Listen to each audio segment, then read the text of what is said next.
are equally important because ultimately you need to run a business. Okay, so the next slide talks about the 10 most common misconceptions about user experience and design. So I'll read out this graphic for you. Far beyond the treasury's mountain ranges of usability heuristics across the vast expanse of information visualization, there lives a guru above all gurus who knows the ultimate truth of user experience. So this guy is asking, great guru, what is the secret of a great user experience?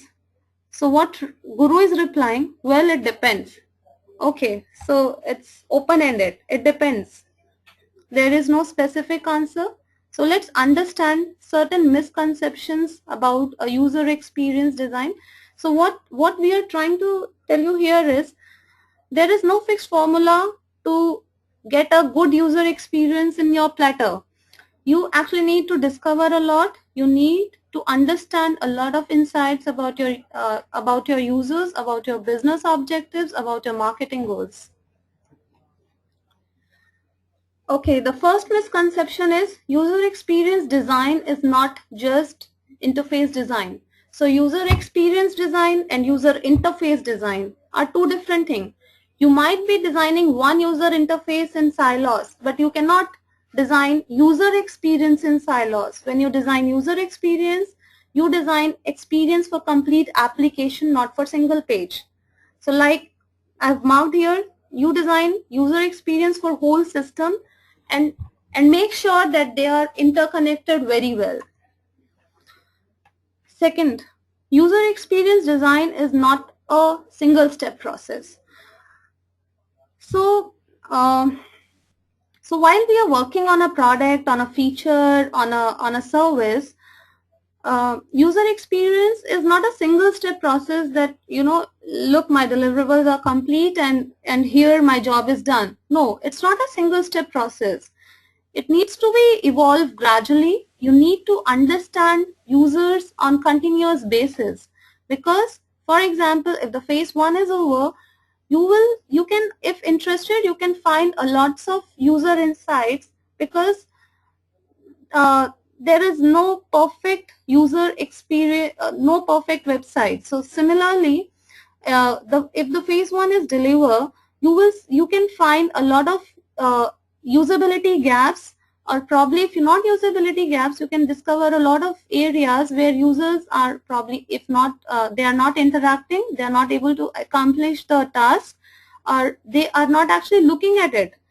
It can be the primary set of content or information from the business perspective, but because the way it is handled, users can ignore it. So it's a gradual process. It's not a single step process. So be very sure and be alert all the time that how your users are interacting with your website, and you need to discover a lot of analytics in it. You can do usability study, you can evaluate Google Analytics if you have internal MISs that can help you. So you can actually go into details to understand that how your users are interacting with it. And again, it's a gradual process, it's a step-by-step process. It will never be complete. You will keep on evolving and evolving on it. User experience design is not just about technology. So user experience term or probably the discipline, it's not just specific to technology or website or product or services. I'm carrying a pen in my hand, so it also has some usability or user experience concepts in it. So I like Parker pen, for example, because there are certain, it is easy to handle, it has a good grasp in it, or probably I like the design, the aesthetics of it. So user experience can be applicable for anything. It is not just about technology, it can be anything. User experience design is not just usability. It's about the learnability, the behavioral emotional responses. So here I can take the example of Apple products.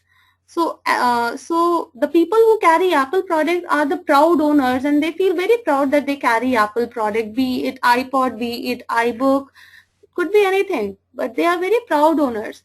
So lots of people carry HP, IBM, but they do not feel so proud as Apple people do.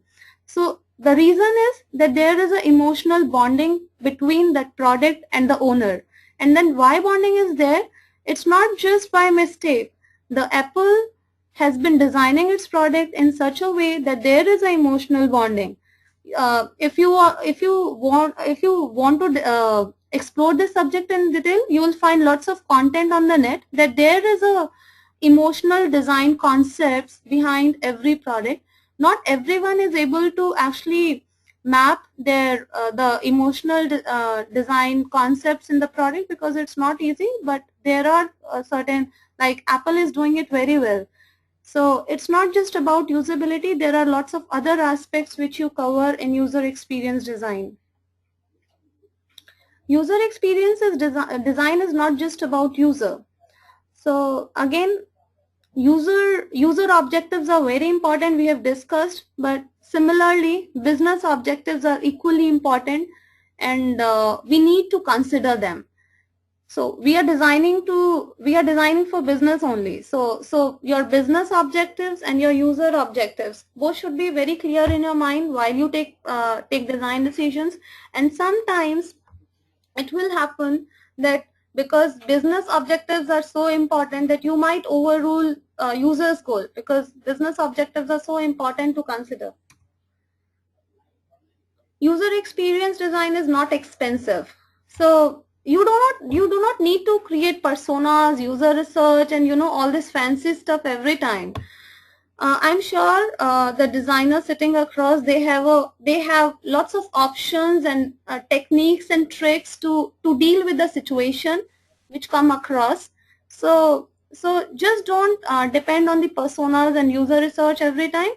Just be little tricky and explore options within the designers, because they are really creative people and they know how to deal with the different situation, projects, and products.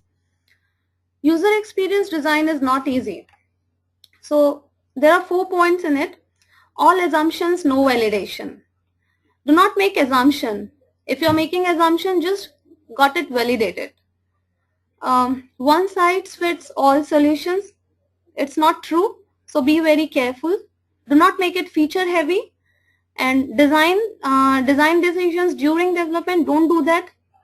Make advanced design decisions. User experience design is not the role of one person or department. It's a organizational culture.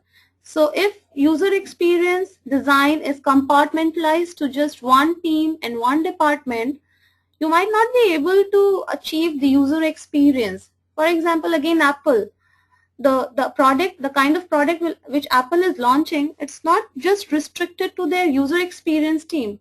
It's a organizational culture. There is a vision to launch such a product which are close to the owner's heart.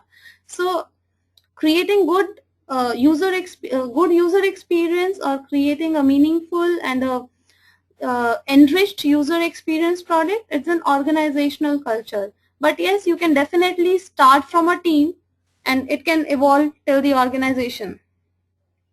User experience design is not a single discipline. So user experience design is not user interface design. It's not a single discipline. So there are multiple disciplines involved in it. We may not have all of them in our company, but there is a scope to have multiple design disciplines. For example, human-computer interaction, user experience design, information architecture, user interface design, human factors engineering, interaction design, and usability. But the most critical one which one should have is information architecture, user interface design, and definitely interaction design. User experience is not a choice. Now it's not a choice anymore. If any business has to survive, they got to implement it. It's a mandate now. So it's not a choice anymore. So let's summarize this. User experience is not user interface design. It is the system. User experience is not a one-step process. It is a process in itself. So it's a process from before the development start till the development end. After the development ends, the product is launched. You need to be careful how your users are reacting with it. What kind of problems do they come across? You need to solve all of them. Then only you can ensure that user experience is good. It's not about technology. It's about the behavior. User experience is not just usability. It's about adding value to your product. So it's not just restricted to usability. User experience is not about user. It's about the context. So you have business objectives with you. You have users objective with you. You need to make them build all of them or bridge all of them together in a single context. User experience is not expensive. It's a myth. There is a flexibility. There are usability professional, visual designers, so you can actually use best practices and standards to draw the solution and to create a product. It's not expensive to have user experience, to create user experience. User experience is not easy. It's a balancing act between multiple activity and multiple facts. It's not a role of one person or department. It's a culture within an organization. It's not a single discipline. It's a collaboration of multiple disciplines. You may start with few, but there are many more disciplines under user experience. User experience is not a choice, definitely. It's a means of survival now. So for any organization, it's a must activity.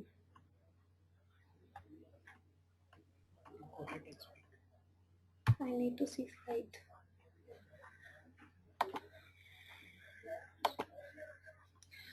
Okay, now these are certain design principles, and very handpicked one. I'll recommend everyone that I'll just take you through all the design principles of it, but you may want to discover more and more design principles to have a good grasp on different principles of design. It will definitely help you to take better design decisions if you are aware of all the principles, if not all, at least important ones. So 2-second rule I've already discussed, that user should not wait for more than 2 seconds to discover what the site is all about and to discover the next step. 3-click rule, user should not to accomplish a task, user should not be clicking more than 3 clicks. In case the transaction is too complicated, it's a different case. Otherwise, try to consolidate the transaction between 3 clicks only. 80-20 rule. So this rule, users will use 20% of the feature of your product. 80% of the user will use 20% of the feature of your product 80% of the time, which means if your website is very feature heavy, it does not solve the purpose. So be very clear in your guidelines or in your business objective that what are the key features for the users, because 80% of the users are actually using 20% of the products, or not product, features. Word is a very good example of it. Word has so many features, but what we do, mostly we type and we do some typography styling, that's all. So which means 80% of the users or 90% of the users are only using 20% of the features. So be very clear in mind that what are the most critical features in your services. Affordance. So a situation where an object's sensory characteristics intuitively imply its functionality. It's a jargon, so I'll give you an example. A button. Whenever we see a button on the website, we know that I need to click it here. It's a call to action, or probably a link, because it's blue, it's underlined. I know it's a call to action. I need to click it over there. So affordance is very important. So if I just write my call to action in plain English, user would not know that they need to click it there. So affordance aspect is very important. Cognitive load. Cognitive load is about the thinking and reasoning which user is doing before taking any action. Just make sure that the cognitive load is not too high. Otherwise, user is not comfortable with your services and product. Do not give too many choices. Do not ask too many questions to get his task accomplished. Just give him a free and easy environment to accomplish his task. So cognitive load is about the load of thinking and reasoning before making any decision. Consistency. The principle that things that are related should be presented in a similar way. Things that are not related should be shown in a distinctive way. So consistency is, for example, if you have buttons, I'm giving a very high level example so it's clear to everyone. You have headings, you have content, you have call to actions. So keep the similar elements give them a common visual perspective, and the items which are not related, give them a distinctive perspective. Conversion ratio, the percentage of people who achieve a given task from a given starting point. So again, it helps you to understand the performance of your website. It's very important to know the conversion ratio on the website so that you can take appropriate action. Direct manipulation. Performing operations by making changes to data directly, like clicking on it, dragging different elements from one browser to another, or probably one window to another, and typing in a small part of a window. So you are directly manipulating or directly taking action. You are not traversing between one page to another. You are taking action on a single screen and you are not moving to another. So Web2 is a good example, especially the Ajax implementation supports all these direct manipulation concepts.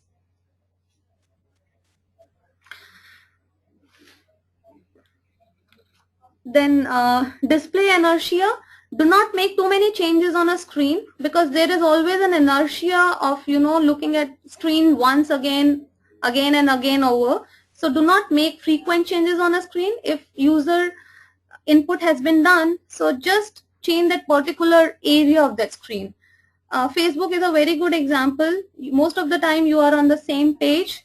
You write on a wall, the small part of the screen gets changed. They are not changing the entire screen. So be careful. Do not change screens too frequently, and do not make too many changes on the screen frequently once the user is on the site. Efficiency. The rate or the speed at which an interface enables a user to accurately and successfully complete a task.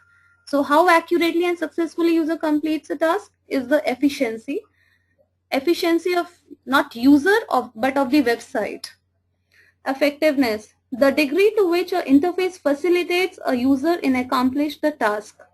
So interface should facilitate user to accomplish a task. That is the effectiveness of website. Idiot proofing is about making your interfaces too user friendly, more than user friendly, so that any novice can use it. Information efficiency, the minimum amount of information the computer needs from the user divided by the amount of information the specific user interface requires from the user. So that is information efficiency. Information overload is stating too much of information on the interfaces. Do not do that, because again web users are skim users. If not just web users, nobody would like to read manuals and details about the services and product. So be very rigid in approach when you give content. So try to reduce or cut down a number of words as much as you can. Intuitive. Intuitive is easy to understand. If users are able to comprehend the services without any training, you can say it's intuitive. Inverted pyramid process. It's an iterative process oriented around exploring a wide variety of alternatives. So in inverted pyramid, you explore with too many choices and then you keep narrowing down, and at the end you just close on some few things which makes more sense to your design decisions. So probably you first accumulate everything, whatever is possible, is feasible for in a product, in a service, and then you keep narrowing it down in inverted pyramid process. It's an iterative process where you evaluate too many things in a context. Case formula is keep it simple, stupid. The extremely popular principle of simplicity applicable to any area of design and engineering. It's not just about user interface, it's about anything. Know your users. We have already discussed it. A mantra for usability specialist: understand your users and design for them. Not design for yourself, design for your users. Legibility. It's about the clarity of visually presented text, affected for instance by the size of the text, the contrast between similar letters, the quality, if it's about printing, then quality of printing or display. So the how well I can read the content on the website, on a brochure, on a newsletter, on a newspaper, that is legibility. Legibility, how well I or any user can read the content. So to optimize the legibility, the tricks are careful about what kind of typography you choose, what kind of fonts, sizes, colors, contrast you choose. And also be careful that who the users are. Probably middle-aged man will not be very comfortable reading small fonts, but it can work with a Facebook readers or Facebook users. Mental map. A representation is in a person's mind of the structure of the website which is likely to be incompleted and simplified. So mental map is when I interact with the application, just because of my past experience with similar application and with certain beliefs, thoughts, and expectation and need I have, it's important for designers to understand users' mental map so that they can offer similar kind of mapping or navigation structure to your end users. That's all.